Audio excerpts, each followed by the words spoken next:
What is up, you guys? It's Cole here, and I am so glad you've joined my course on the Movie Making Merit Badge. In the next few days, we're going to be diving into the different aspects of movie making so that by the end of this week, you're going to be able to create an awesome movie of your own and, even better, earn your very own Movie Making Merit Badge. So I can't wait to dive into it, but first, let's review what some of the objectives of this course are. While you're going to be spending a lot of time learning some definitions on movie making, learning the fundamentals, and also different ways that you can craft your own movie and improve your storytelling abilities, what I really hope you get from this course is how to communicate on camera and the importance of communicating on camera, on video, because that's really where our world is heading today. My main goal with Scout Smarts is to empower you and empower other scouts to succeed in the real world. Where that success lies nowadays is really being able to communicate, being able to connect with others, and being able to help other people around you.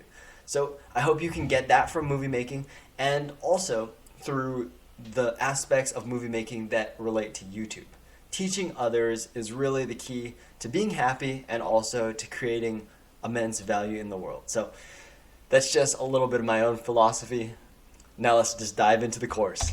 First requirement that we're going to be covering is basically what I like to call knowledge requirements. These are the fundamentals that you need to know to make all of your skills improve when you're actually filming. Now, what does that mean? You're going to need to discuss and demonstrate the proper elements of a motion picture. You're going to need to explain what some terms are, including visual storytelling, rhythm, the 180 axis rule, camera movement, framing and composition of the shots, and then lens selection. 6 definitions, 10-minute video. Let's dive right into it. Alright, so elements of a good motion picture. How do you create a great movie? There's 2 things that you need to keep in mind. First and foremost, you're telling a story. You're taking the viewer on a journey. The second thing that you need to keep in mind for great movie making is that you need to engage your audience. You need to capture attention, and you need to keep people on their toes, because if people aren't paying attention, if they're not listening, then they're not going to learn. And you can see a ton of great examples of movie making all over the place. If you look at the news on TV, if you look at movies, if you look at YouTube, if you look at indie films, even commercials, all of these are motion pictures that first and foremost tell a story, and then they engage their audience. So the 2 really important things that you must remember are tell a story and engage your audience. To sum this all up, you're only limited by your own creativity in making a movie, and that's the best part of it. Now on to definition number 2, pacing and rhythm. Let's start with pacing. Pacing is basically the speed at which you move through time in your story. So what does this mean? Some examples of pacing could be when the main character is training for something. Normally this might take months, maybe even a year. But in movies, of course, it only takes a 2-minute singing and dancing montage for them to get fully trained up. Talking about you, Mulan. But that's pacing. It's condensing a long time frame into a really short clip, or the opposite is true as well. You can condense a really short time frame into a long clip. For instance, a racing scene. Normally that would take about a minute to complete because cars are super fast. But like Fast and Furious, for instance, racing scenes can take half an hour because they go in slow motion and they pan to people's faces, and basically the pacing is a lot slower. Now let's talk about rhythm. Rhythm relates to the soundtrack of your movie. Faster music is what builds excitement, it builds anticipation. Slower music can make the audience more relaxed, it can make them sad, it can make them feel more empathetic. And music is just one aspect of rhythm. Rhythm can also come from your voice. If you're talking quickly, you're going to be more engaging, and the audience is going to try to hang on to every word because you're talking very fast. But the opposite is true. If you talk slowly, the audience might ponder more what you're saying. As you can see there, I talk slowly for a little bit and I talk quickly for a little bit. And you might notice a little bit of a subtle difference. Just pay attention to that in the future. It's not something that you're going to get right away. Alright, moving on to the next definition. Now we're talking about the 180-degree rule. This is the most technical thing you're going to learn, and it's really not that difficult once you get a hang of it. So basically what the 180-degree rule says is that you can only film from one side within a 180-degree bubble. For example, you'd be filming the person in blue's face if your camera was here. You'd be filming the person in orange's face if the camera was there.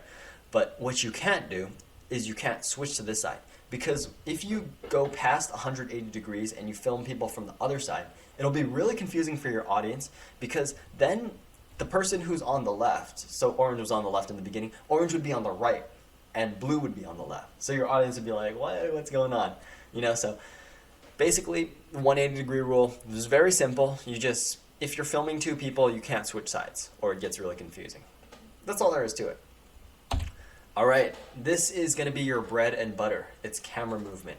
These are the things that you're actually going to be using for your very own movie. So make sure that you pay a lot of attention to the different techniques. So what I'm going to be doing is I'm going to be filming each of these camera movements on my phone, and then I'm going to be putting it up on the screen so that you can see what it looks like in real time. The first camera movement that you're going to be learning is zooming. And as you can see there's an example of zooming. Basically, you want to zoom in on something that you're drawing focus to.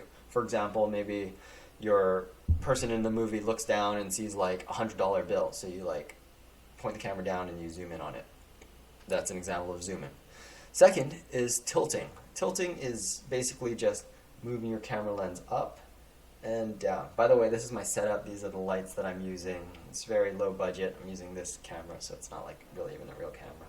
Getting back on track, the third camera movement is panning. Panning is moving the camera side to side. This is especially useful if you're trying to capture a landscape, for instance. And now we're moving on to camera movements part 2. These are a little bit more technical, so you're probably not going to be using them as much, but they're still important to know. So now, pedestal. Pedestal is where you move the camera up and down without changing the lens. It's like you're kind of looking over something, really. Imagine you're crouching down and you slowly stand up. That's pedestal. All right, dollying. Dollying is when you move the camera forward and backwards while keeping the lens pointed in the same direction. Now, when dollying, you don't want to tilt the camera or anything. You want to keep it very straight, and it's kind of like a zoom, but it's a little bit smoother. The last one that you're going to learn is trucking. Trucking is just basically, imagine the camera's attached to a truck. It wouldn't move, it just kind of go from side to side. And that's trucking, basically. You just keep the lens pointed in the same direction, and you move the camera back and forth. So hopefully this gives you a good idea of the different techniques you can be using in your own movie. Think of it like the camera is the audience's point of view.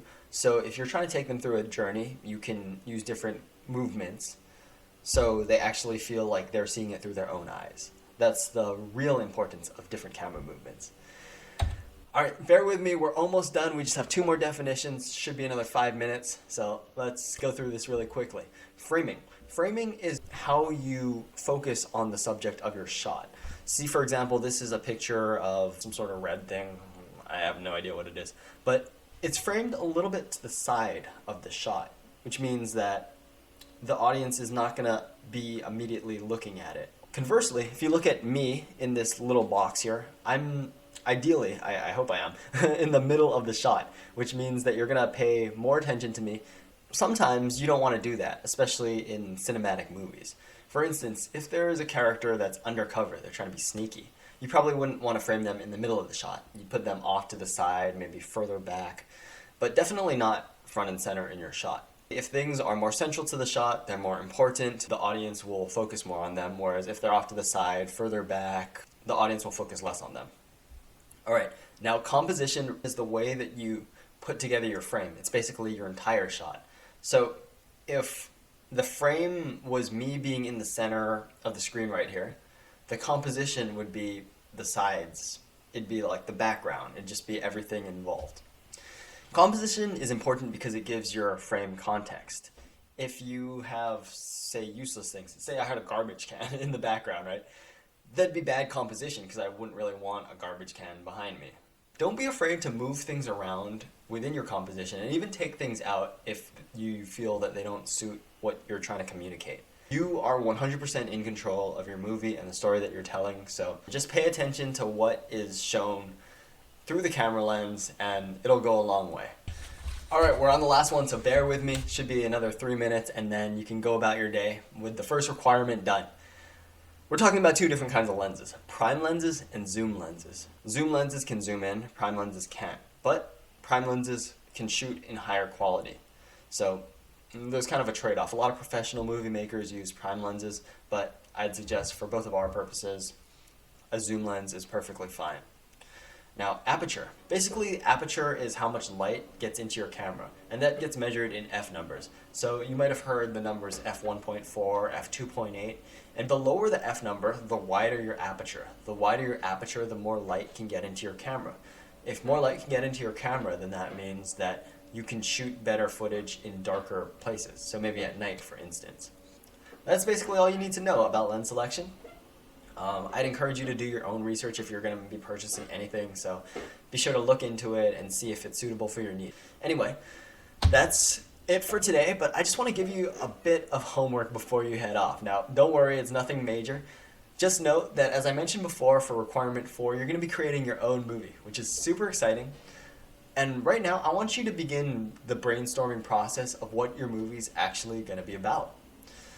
There's two options that I think you should consider. Aside from videotaping a court of honor, which is really easy and really self-explanatory, you can create your own film, which is requirement 2, or you can shoot a vignette, which is basically a short tutorial on a scouting skill. So begin to think about what you want to do for this requirement. Some options for a short film would be about your pets, maybe about your friends, just going on an adventure, or maybe a tour through your house. A lot of different options. Shooting a scouting vignette could be something like teaching first aid, or how to set up a tent, maybe how to orient yourself in the wilderness. There's a lot of really cool things that you can teach, but just begin that brainstorming process of what you want, and also fill out the merit badge worksheet today, just going off of memory of what we learned together just now in this quick video.